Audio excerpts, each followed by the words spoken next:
केही प्रश्नहरू छन् पत्रकार मित्रहरूका भने यहाँ राखौँ नत्र पत्रकार सम्मेलन यही स्थगित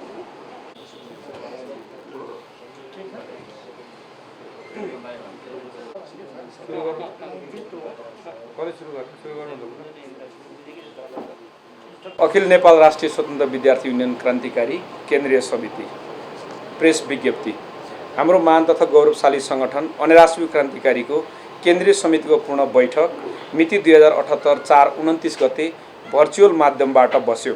संगठनका अध्यक्ष रञ्जित तामाङको अध्यक्षतामा बसेको बैठकमा विद्यार्थी फ्याक्सन इन्चार्ज कमरेड हितमान साक्य, संगठनका पूर्व अध्यक्ष रमेश मल्ल, पूर्व अध्यक्ष नरेन्द्र नेउपानेको विशेष उपस्थिति रहेको थियो। बैठकले लिएका महत्त्वपूर्ण निर्णयहरू सार्वजनिक गर्न यो प्रेस विज्ञप्ति जारी गरिएको छ। यो पत्रकार सम्मेलनको आयोजना गरिएको छ। 1. 22औं राष्ट्रिय सम्मेलन। क. अनेराश्वी क्रान्तिकारीको 22औं राष्ट्रिय सम्मेलन यही 78 असोज 8, 9 र 10 गते काठमाडौँमा गर्ने निर्णय गरिएको छ। ख. राष्ट्रिय सम्मेलनको मूल नारा निम्न अनुसार रहेको छ: शिक्षा, स्वास्थ्य र रोजगारीको ग्यारेन्टीका लागि हाम्रो आन्दोलन, राष्ट्रिय स्वाधीनता र सामाजिक न्यायको पक्षमा 22औं राष्ट्रिय सम्मेलन। ग. वर्तमान केन्द्रीय समिति राष्ट्रिय सम्मेलन आयोजक समितिमा रूपान्तरण भएको छ। आयोजक समितिकै रूपमा सम्मेलनसम्म केन्द्रीय पदाधिकारी तथा अन्य सदस्यहरूको जिम्मेवारी यथावत रहनेछ। सम्मेलन तयारीको सन्दर्भमा सङ्गठनात्मक काम भाद्र 15 गतेसम्ममा इकाइ, क्याम्पस, पालिका भनेको गाउँपालिका, नगरपालिकाहरूको भेला वा सम्मेलन सम्पन्न गरिसक्ने। भाद्र 25 गतेसम्म जिल्लाहरूको भेला वा सम्मेलन सम्पन्न गरिसक्ने। भाद्र 25 गतेदेखि असोज 1 गतेसम्म प्रदेशहरूको भेला वा सम्मेलन सम्पन्न गरिसक्ने। सम्पूर्ण तहका सबै तहका भेला र सम्मेलनहरू सहमतिका आधारमा गरिनेछ। यो सहमतिका आधारमा भन्ने कुरामा तपाईहरु सबैलाई थाहा छ। अनेराश्वी क्रान्तिकारीको तर्फबाट हामीले 21औं राष्ट्रिय सम्मेलनमा पहिलोपटक निर्वाचन प्रक्रियाद्वारा केन्द्रीय समिति चयन गरेका थियौं। यद्यपि आधारभूत तहका सबै कमिटीहरू हामीले सहमतिकै आधारमा गरेका थियौं। आजको कोरोना भाइरसको तेस्रो लहर, बढ्दो तेस्रो लहर, त्यसपछाडि शैक्षिक संस्थाहरू नलागिरहेको सन्दर्भ, परीक्षाहरू चलिरहेको सन्दर्भमा हामीले तलदेखि आधारभूत तहदेखि माथिसम्मका सबै कमिटीहरूलाई निर्वाचनको विधिद्वारा भनेर हामीले विधानले व्यवस्था गरे पनि हामीले यसपटक सहमतिको माध्यमबाट हाम्रा सबै कमिटीहरूलाई अवधाविक गर्ने भन्ने निर्णय गरेका छौँ। संगठनको विधानलाई थप व्यवस्थित गर्न भर्चुअलको माध्यमबाट हामी विधान सम्मेलन गर्नेछौँ। हामीले राष्ट्रिय केन्द्रीय समितिको बैठकमा भनेका थियौँ हामी राष्ट्रिय सम्मेलनभन्दा अगाडि हामी विधान सम्मेलन गर्छौँ र विधान सम्मेलन मार्फत हाम्रो विधान कस्तो बनाउने, हाम्रा कमिटीहरूको सन्दर्भमा विधानले व्यवस्थित गर्नुपर्ने संगठनको आधारभूत विभिन्न नियमको सन्दर्भमा कसरी व्यवस्थित गर्ने भन्ने हामीले जे सोचेका थियौँ त्यो हामीले भौतिक हिसाबले गर्न नसक्ने अवस्था भए तापनि भर्चुअल्ली हामी 1000 विद्यार्थीहरूलाई, विभिन्न तहका विद्यार्थीहरूलाई सहभागी गराएर भर्चुअल्ली हामी विधान सम्मेलन गर्ने तयारी गरेका छौँ। राजनीतिक तथा वैचारिक काम, जनवादी शिक्षाको क्षेत्रमा प्राप्त उपलब्धि र समाजवादी शिक्षाको मार्गचित्र विषय विशेष बहस कार्यक्रम गरिनेछ। हामीले राष्ट्रिय सम्मेलनभन्दा अगाडि अनेराश्वी क्रान्तिकारीले भन्दै आएको जनवादी शिक्षा के हो र त्यो शिक्षाका आधारहरू के हुन् र हामी आज शैक्षिक अधिकारका हिसाबले कुन ठाउँमा छौँ र शिक्षा क्षेत्रको बारेमा अनेराश्वी क्रान्तिकारीको योजना एजेन्डा के हो भन्ने बारेमा हामी एउटा अन्तर्क्रिया गरेर अगाडि बढ्नेछौँ। बदलिँदो परिस्थितिमा विद्यार्थी आन्दोलनको कार्यदिशाको सन्दर्भमा हामी एउटा अन्तर्क्रिया गर्नेछौँ। विद्यार्थी आन्दोलनको आवश्यकता र औचित्यमाथि प्रश्न उठेको बेलामा विद्यार्थी आन्दोलनको आवश्यकता छ कि छैन भनेर विभिन्न टिप्पणी भएको बेलामा हामी विद्यार्थी आन्दोलनको कार्यदिशाको सन्दर्भमा एउटा अन्तर्क्रिया गर्नेछौँ। राष्ट्रियता र शिक्षामा स्वाधीनता विषयमा हामी अन्तर्क्रिया गर्नेछौँ। 3वटा अन्तर्क्रिया हामी सम्मेलनभन्दा अगाडि गर्नेछौँ। सकेसम्म भौतिक हिसाबले, भएन भने भर्चुअल्ली हामी यो गर्नेछौँ। कोभिड कहरलाई मध्यनजर गर्दै यस राष्ट्रिय सम्मेलनमा आयोजक समिति सहित 779 जना प्रतिनिधि समावेश गरी 22औं राष्ट्रिय सम्मेलन सम्पन्न गर्नेछौँ। राष्ट्रिय सम्मेलनका लागि विभिन्न समिति र उपसमितिहरूको गठन गरेर सम्मेलनको तयारी गरेका छौँ। मूल व्यवस्थापन समिति अध्यक्ष रञ्जित तामाङको नेतृत्वमा सिङ्गो केन्द्रीय समिति जो आयोजक समितिमा हामीले बदलेका छौँ, सिङ्गो आयोजक समिति मूल व्यवस्थापन समितिको रूपमा रहनेछ र सम्मेलनलाई सम्पन्न गर्नको लागि विभिन्न उपसमितिहरू बनाइएको छ।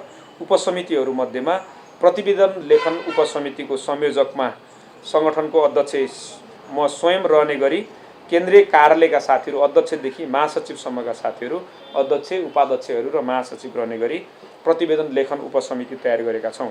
विधान मस्यौदा उपसमिति महासचिव कर्ण उत्तम अधिकारीको नेतृत्वमा उपमहासचिव लक्ष्मी जोशी, सचिव प्रवीणा अधिकारी, सचिव पवन कार्की, सचिव गजेन्द्र देव र सचिव मदन भुल रहेको उपसमिति विधान मस्यौदा उपसमिति तयार गरेका छौँ।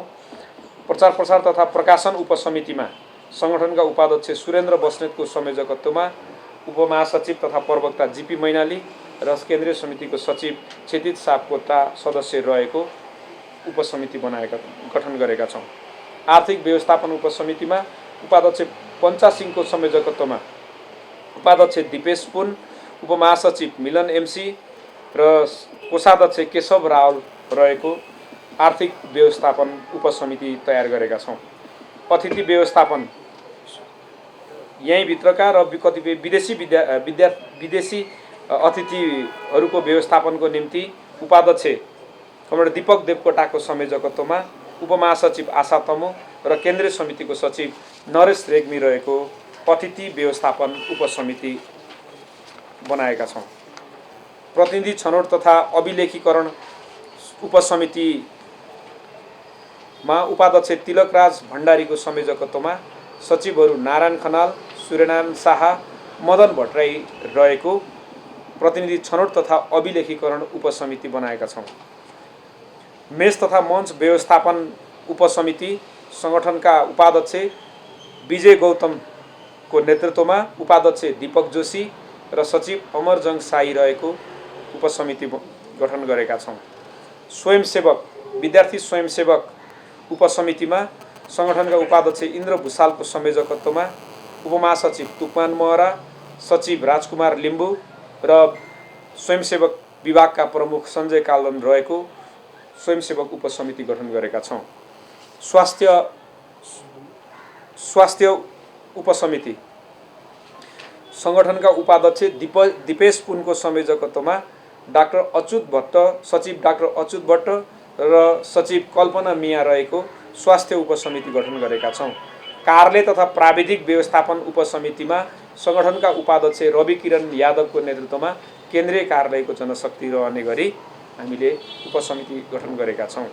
समसामयिक विषयमा बैठकका अन्य निर्णयहरूमा चिकित्सा शिक्षा आयोगद्वारा मेडिकल र पारामेडिकल अध्ययनका लागि लिएको प्रवेश परीक्षामा क्षमताभन्दा थोरै विद्यार्थी मात्र उत्तीर्ण गरिएको हुँदा तत्काल पुनः प्रवेश परीक्षाको निम्ति पुनः प्रवेश परीक्षाको मिति सार्वजनिक गरी विद्यार्थीहरूलाई देशभित्रै अध्ययनको वातावरण बनाउन जोडदार माग गर्दछौँ।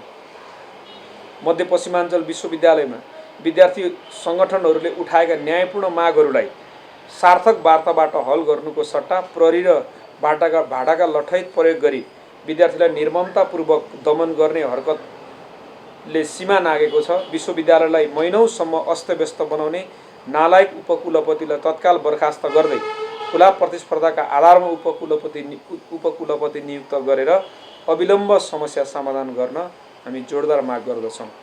विभिन्न इन्जिनियरिङ क्याम्पसहरूमा शुल्क वृद्धिको विरुद्धमा भइरहेको आन्दोलनमा ऐक्यबद्धता प्रकट गर्दै कोरोनाको समस्यामा असुल गरिएको शुल्क घटाउन अहिले बढाइएको शुल्क तत्काल फिर्ता गर्न माग गर्दछौँ।